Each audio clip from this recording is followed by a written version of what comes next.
मनोचिकित्सक ऐसा देखते हैं कि हमारे तीन तरह के माइंड होते हैं। एक होता है इमोशनल माइंड, एक होता है रैशनल माइंड और एक होता है वाइज माइंड।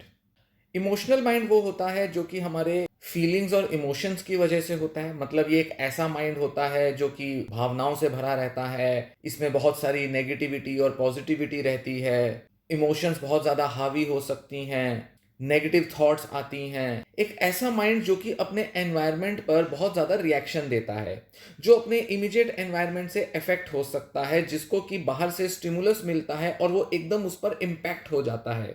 एक ऐसा माइंड जो कि रोजमर्रा के एक्सपीरियंसेस में बदलता रहता है, जिसमें उतार चढ़ाव आते रहते हैं और वो कहीं ना कहीं विक्टिम होता है हमारे हालातों का, हमारी सिचुएशंस का और हमारी मजबूरियों का।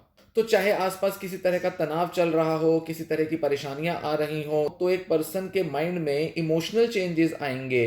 वो बहुत इमोशनली सोचेगा, जिस वजह से उसमें बहुत सारी नेगेटिविटी हो सकती है और इस नेगेटिविटी से बाहर निकलना उसके लिए मुश्किल होगा, क्योंकि ये नेगेटिविटी उसे घेर लेती है, ट्रैप कर लेती है और एक पर्सन अपने को बहुत ही हेल्पलेस और बहुत अंडर कॉन्फिडेंट पाता है। ये ऐसा माइंड होता है जो कि अपना या दूसरों का नुकसान भी कर सकता है। मतलब इस माइंड में बहुत ज्यादा समझदारी के साथ सोचने समझने की ताकत नहीं होती। तो वहीं दूसरा माइंड आता है जिसे रैशनल माइंड कहते हैं। मतलब ये ऐसा मन है जो कि सोच विचार करता है, जो सही और गलत का चुनाव करता है, जिसको परिणाम की पूरी समझ होती है। ये ऐसा माइंड होता है जो कि अलग अलग पर्सपेक्टिव्स, अलग अलग नज़रियों को तलाश सकता है, उन्हें एक्सप्लोर कर सकता है, नए नए अपॉर्चुनिटीज़ या पॉसिबिलिटीज़ को देख सकता है, नए नए मौके तलाशता है और सिचुएशन के हिसाब से रिएक्ट करने के लिए थोड़ा समय लेता है और जैसी भी परिस्थिति है उस हिसाब से कोई निर्णय लेकर, कोई डिसीजन लेकर उसी हिसाब से एक्शंस लेता है। तो ये माइंड जो है ये हमारा थोड़ा प्रैक्टिकल, रीजनिंग वाला रैशनल माइंड होता है, जो कि लॉजिक लगाता है, रीजनिंग लगाता है, एक्सपीरियंसेस से सीखता है, समझता है कि क्या करना चाहिए क्या नहीं करना चाहिए, मोरल्स की समझ रखता है, सही गलत का चुनाव कर सकता है। तो ये रैशनल माइंड अगर हमारा अच्छे से काम कर रहा हो तो इमोशनल माइंड को हैंडल करना, मैनेज करना आसान होता है। और ये जो हमारा रैशनल माइंड है ये हमें प्रोग्रेसिव बनाता है, हमारी मेंटल हेल्थ अच्छी करता है, हमारे को संभलने में मदद देता है, सही टाइम पर सही निर्णय लेकर खतरों से हमारा बचाव करता है, हमें परिपक्व बनाता है, हमें दूसरों के बीच एक अच्छी जगह बनाने में मदद देता है, दूसरों के साथ हम अच्छे संबंध बना सकते हैं और खुद को नियंत्रित कर सकते हैं इस रैशनल माइंड की मदद से। अब जितनी भी थेरेपीज होती हैं, जैसे कि सीबीटी, कॉग्निटिव बिहेवियर थेरेपी या डायलेक्टिकल बिहेवियर थेरेपी या किसी भी दूसरी तरह की कोई काउंसलिंग, इन सब में इन दो तरह के माइंड्स का एनालिसिस करके, इनकी अपने लाइफ में, अपनी मेंटल हेल्थ में इंपॉर्टेंस को समझ के कुछ एनालिटिकल और कुछ एक्सरसाइज वाला वर्क किया जाता है। थेरेपिस्ट आपको एक्सरसाइजेस सजेस्ट करता है कि कैसे अपना रैशनल माइंड जो है वो एक्टिव किया जाए, कैसे ज़्यादा प्रैक्टिकल ऑल्टरनेटिव्स की सेंस में सोचा जाए, जिससे कि हम अपनी मेंटल हेल्थ सुधार पाएं। तो रैशनल माइंड को बेहतर करने पर ज़्यादातर थेरेप्यूटिक वर्क होता है और मैक्सिमम मामलों में इस रैशनल माइंड को एक्टिवेट करने से हम अपनी बहुत सारी समस्याएं और उलझनें सुलझा भी सकते हैं। इनफैक्ट हमारा मेंटल डिसऑर्डर भी क्योर कर सकते हैं।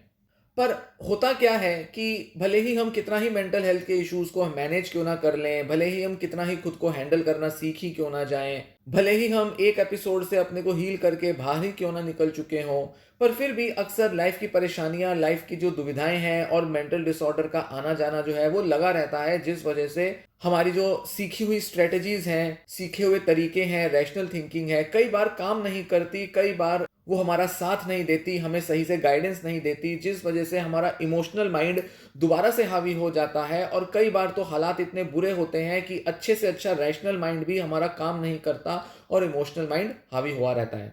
तो ऐसे में इन उतार चढ़ावों से डील करने के लिए जरूरी होता है कि हम अपने तीसरे वाइज माइंड को एक्टिवेट करें। ये वाइज माइंड मतलब एक ऐसा बुद्धिमानी से भरा हुआ हमारा मन, जो कि ना ही सिर्फ अनुभवों से सीखता है, साथ ही वो एक दृष्टा होता है, साक्षी होता है। मतलब वो सब चीजें देख रहा होता है, वो एक ऑब्जर्वर वाला माइंड होता है। एक ऐसा माइंड जो मन में हो रही उथल पुथल, जीवन में हो रहे बदलावों को केवल नोटिस करता है, समझता है, देखता है और उनके पैटर्न्स को अंडरस्टैंड करता है। ये एक ऐसा माइंड है जो कि जीवन के अनुभवों से सीखने पर ज्यादा जोर देता है, बजाय कि बस लॉजिकल या रैशनल सोचने के। यहाँ आप अपने इंटेलिजेंस या एनालिटिकल एबिलिटी का ही केवल इस्तेमाल नहीं करते, यहाँ पर आप अपनी पीड़ा, अपने मेंटल पेन, अपनी इमोशनल जो भी डिस्टर्बेंस आ रही है, उसको आप कैसे सुलझा रहे हो, कैसे आप किसी सिचुएशन से बाहर खुद को निकाल लेते हो, कैसे चीज़ें सुलझ जाती हैं, कैसे दूसरों की मदद से या खुद की मदद से आप खुद को सँभाल लेते हो। इन सब उतार-चढ़ावों को ऑब्ज़र्व करने का, इनको देखने का, इनसे सीखने का प्रयास करता है हमारा वाइज़ माइंड। तो वाइज़ माइंड जो होता है वो समय के साथ धीरे-धीरे सीखना शुरू करता है और धीरे-धीरे अपने अनुभवों में नए-नए तरीके की सीख को लाकर धीरे-धीरे परिपक्व होता है। ये ऐसा माइंड होता है जो कि माइंडफुलनेस के थ्रू एक्टिवेट होता है, मतलब जितना ज़्यादा हम माइंडफुली अपने इमोशनल और थॉट के चेंजेस को ऑब्जर्व करते हैं, समझते हैं, उतना ही तेज़ी से हमारा वाइज़ माइंड जो है वो एक्टिव हो जाता है। वो समझता है, देखता है कि एक पर्सन की ज़रूरतें क्या हैं, मेंटल हेल्थ की क्या ज़रूरतें हैं, जीवन में किस जगह आगे जाना है, लाइफ़ का मीनिंग क्या है, वैल्यूज़ क्या हैं।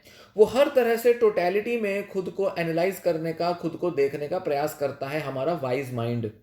एक ऐसा माइंड जो अगर हमारे साथ हो या अगर हमने उसे एक्टिवेट किया हो, तो हम कितने भी उतार-चढ़ावों से क्यों ना जूझ रहे हों, कितने ही डिफ़िकल्टीज़ का सामना क्यों ना कर रहे हों, पर वक़्त के साथ हम खुद को सँभालने की कला सीख लेते हैं, स्किल सीख लेते हैं और अपने लिए एक बेहतर जीवन बना पाते हैं, बावजूद इसके कि जो मानसिक बीमारी है वो कितनी ही लंबी क्यों ना हो, कितने ही उसके एपिसोड्स ही क्यों ना आ चुके हों, कितने ही लाइफ में अलग-अलग परेशानियाँ क्यों ना हो, पर फिर भी वाइज़ माइंड हमारा गाइड बनकर हमारे साथ चलता है और ये जो भी हमारे लाइफ में हो रहा है उसको देखने में, उससे एक एसेंस, एक निचोड़ निकालने में हमारी मदद करता है। और ये तभी संभव है जब हम बहुत माइंडफुल हैं अपनी लाइफ को लेकर। जब हम माइंडफुल हैं, हर चीज़ पूरे फुल अटेंशन के साथ नोटिस कर रहे हैं कि हमारे जीवन में क्या हो रहा है और क्यों हो रहा है। कोई हमारा जो पीड़ा है, दुःख है, वो कहाँ से आ रहा है और कैसे निकल रहा है। ये वाइज़ माइंड लाइफ के हर फैक्टर, हर पॉसिबल पर्सपेक्टिव को देखने की कोशिश करता है और समझता है कि कौन से पहलू, कौन से फैक्टर्स लाइफ में ज़्यादा एसेंशियल और इम्पोर्टेंट हैं। बिना माइंडफुल अवेयरनेस के इस वाइज़ माइंड को एक्टिवेट करना करीब-करीब मुश्किल है।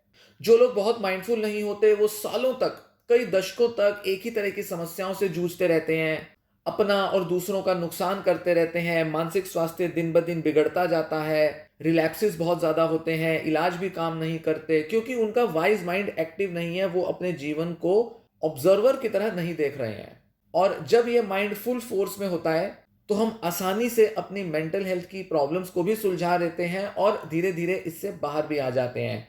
भले ही हमारा माइंड, हमारा बिहेवियर, हमारे थॉट्स नेगेटिव हो जाएँ, भले ही हमारे लाइफ के एक्सपीरियंसेस नेगेटिव हो जाएँ, पर फिर भी अगर ये वाइज़ माइंड हमारे साथ है तो इन सब पीड़ाओं को सहते हुए भी हमें बहुत दुःख नहीं होता। हम बहुत ज़्यादा अपने को फँसा हुआ, उलझा हुआ नहीं पाते। हमें हमेशा ये पता रहता है कि हम इससे बाहर आ जाएँगे, क्योंकि बाहर आना, अंदर फँस जाना, मन में किसी ट्रैप में उलझ जाना और फिर उसको सुलझा लेना, ये सारी चीज़ों को ऑब्ज़र्व करने का काम हमारा वाइज़ माइंड करता है।